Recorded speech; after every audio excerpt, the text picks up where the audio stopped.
Rise of the Resistance, Ocus Cantina, and the Millennium Falcon. Here's all the reasons why Star Wars Galaxy's Edge is the coolest land in Walt Disney World. Right, sons, everybody, I'm back with another video in this new series where I convince you that whatever land I'm standing in is the coolest land in Walt Disney World. We're going to talk about some of the attractions, some of the food, some of the cool details, and today it's all about the galaxy, baby, because I'm in Star Wars Galaxy's Edge in Disney's Hollywood Studios. Let's just start with a real banger, a real winner, a huge point in the column of Star Wars Galaxy's Edge, and that's the Millennium Falcon. They literally created a life-size copy of the fastest hunk of junk in the galaxy and parked it right in the middle of the land. It's absolutely incredible. You cannot argue that this is one of the best things to take photos with in all of Walt Disney World. There's some really cool photo opportunities with PhotoPass, like the super zoom shot. You can get a Porg as a magic shot. PhotoPass is out here to take your picture. At night, it lights up. Occasionally, it'll move and smoke will come out as people are working on it, but it's literally the Millennium Falcon. It is a dream come true for so many people to see this thing live and in action. And I can't talk about the Millennium Falcon without talking about Millennium Falcon Smuggler's Run. Millennium Falcon Smuggler's Run is the attraction that takes place inside the Falcon. It puts you right in the cockpit as you help out Hondo Ohnaka on a more or less kind of shady adventure.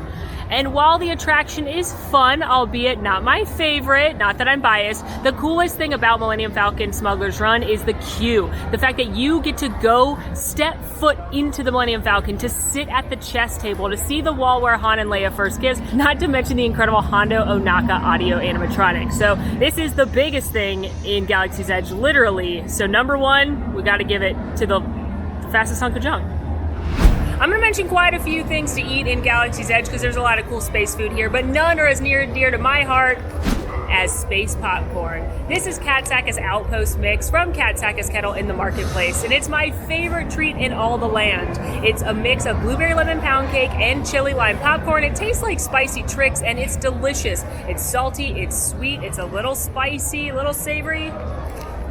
It's a fabulous treat exclusive to Star Wars Galaxy's Edge. I literally get this like every time I come here. I do want to point out too that they finally brought the Space Cold Brew to Katsaka's as well.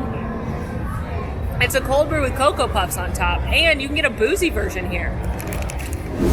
I'm gonna give you a little bonus Easter egg about the Millennium Falcon too while we're here. Did you know there's a hidden tiny Millennium Falcon on the big Millennium Falcon? I will show you. But put a pin in that because something else on my list has just showed up. And that's the characters, including Rey right here. And we have Vi, who's a character created for Galaxy's Edge, and now she's in Star Wars canon. She's included in books. And I think it's really cool that they created an original character for the land, and it's now part of the stratosphere that is Star Wars.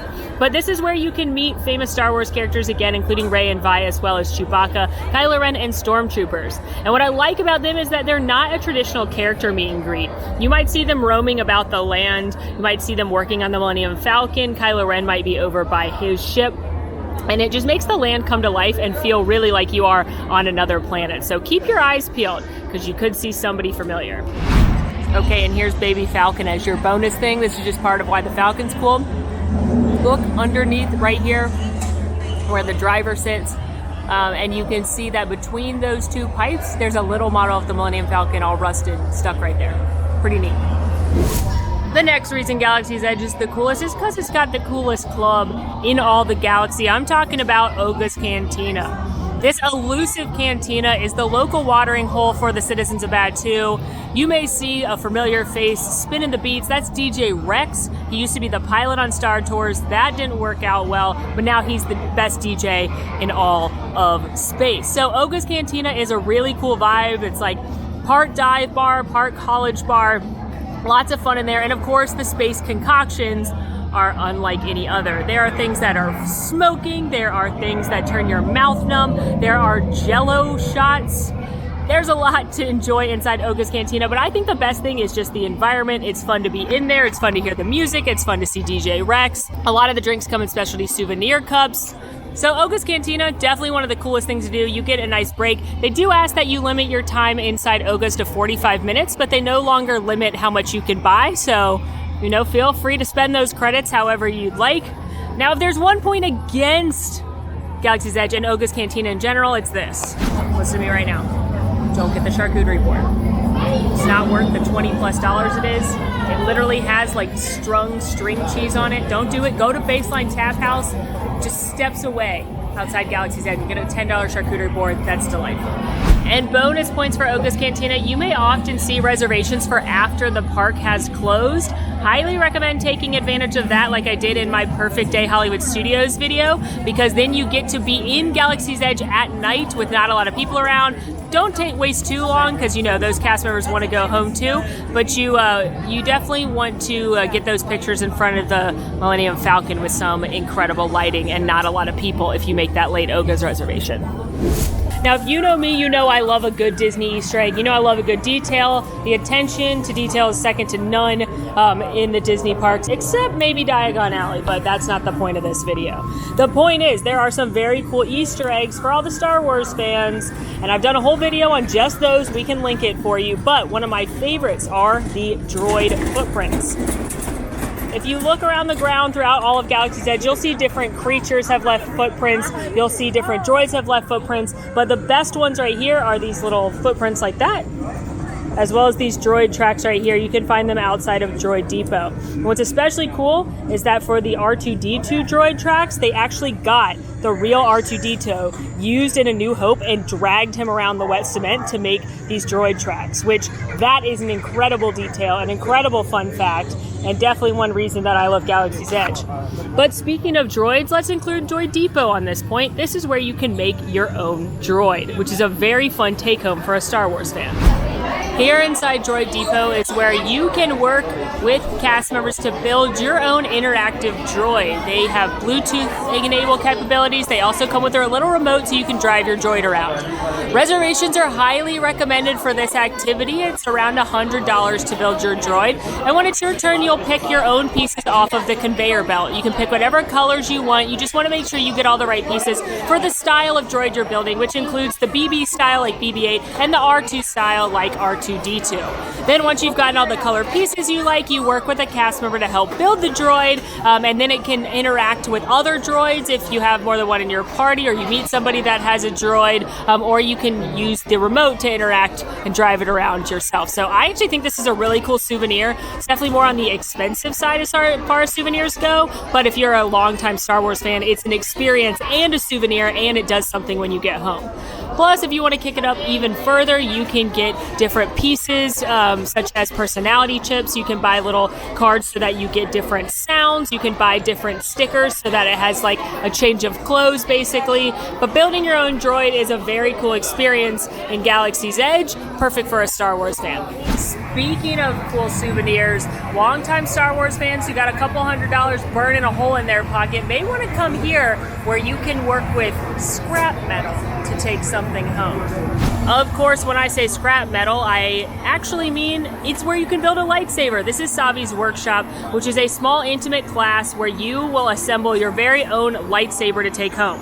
Now, once again, reservations are highly, highly recommended. They rarely, if ever, take walk-ups. You can make those reservations 60 days in advance, and you will get to choose what style of lightsaber you'd like to build. You can choose your own color of kyber crystal as well, so that's what color the blade will be. It's a very cool experience. I did it during the opening of Galaxy's Edge.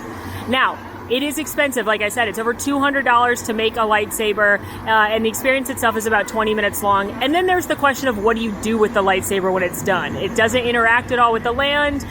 It's basically just a collectible piece, which, no shade, if that's what you want to spend your money on, I hope you mount it on your wall and it is your nightlight. That sounds amazing. But the fact that you can build your own lightsaber is a very cool experience, very unique to Galaxy's Edge, and certainly gives it points in the cool category. As a little bonus too, in the lightsaber category, you can also buy handles and lightsaber hilts from famous characters up in our next spot. We're headed to Doc Ondar's Den of Antiquities, but this is where you can get Luke Skywalker's hilt. This is where you can get Rey, Kylo Ren, Darth Vader, Anakin, Ahsoka Tano. They vary who they have. They release collectible ones, but it is a very cool take-home for the ultimate Star Wars fan.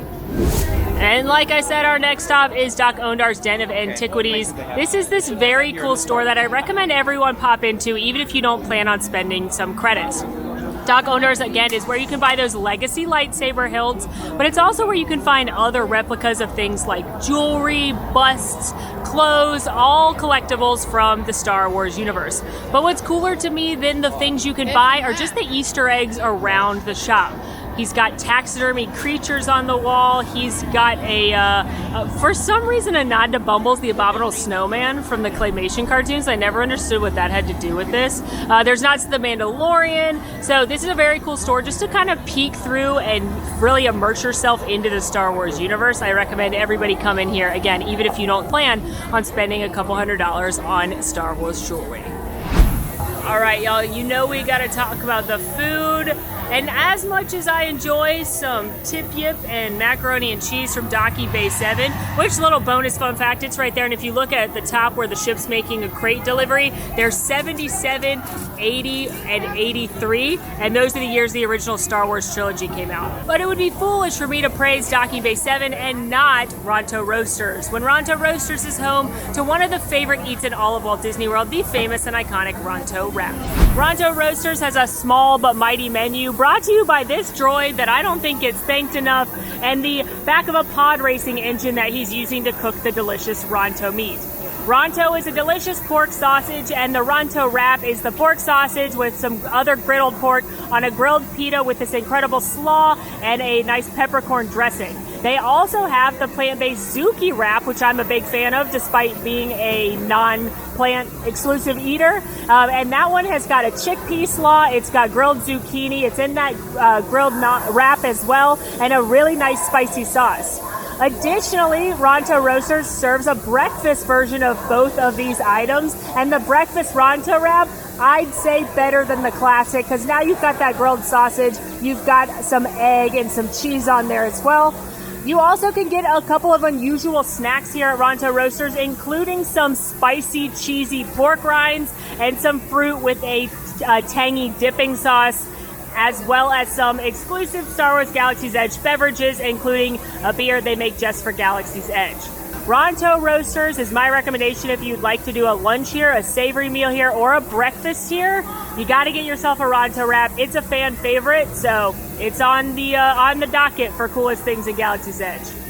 Welcome to the Black Spire Outpost. This is the outdoor market, which has a couple of different stalls where you can pick up some goodies. Maybe you want to go to Jedi Outfitters and get your robe, maybe the Toydarian Toy Makers to get a toy, maybe the creature stall to pick up a new creature friend, or maybe Jewels of Bith where you can get like t-shirts and cups and kind of more staple souvenirs. But the whole market is cool. Obviously the theme in here is amazing, the decorating's amazing, it looks incredible at night, but I want to give a special shout out to one of the souvenirs you can take home from the Toydarian Toy Makers, and that's these plushes, because I think these are so cute and so unique and such a fun take home. You're not going to get them anywhere else but Walt Disney World. And I just think they're adorable. They are on the pricier side. They're over $20. They do vary a little bit based on which one they are, but they are absolutely adorable. These are a number one take home for me. I definitely have the Stormtrooper, and I know everybody wants to take home this one in particular, so I had to share.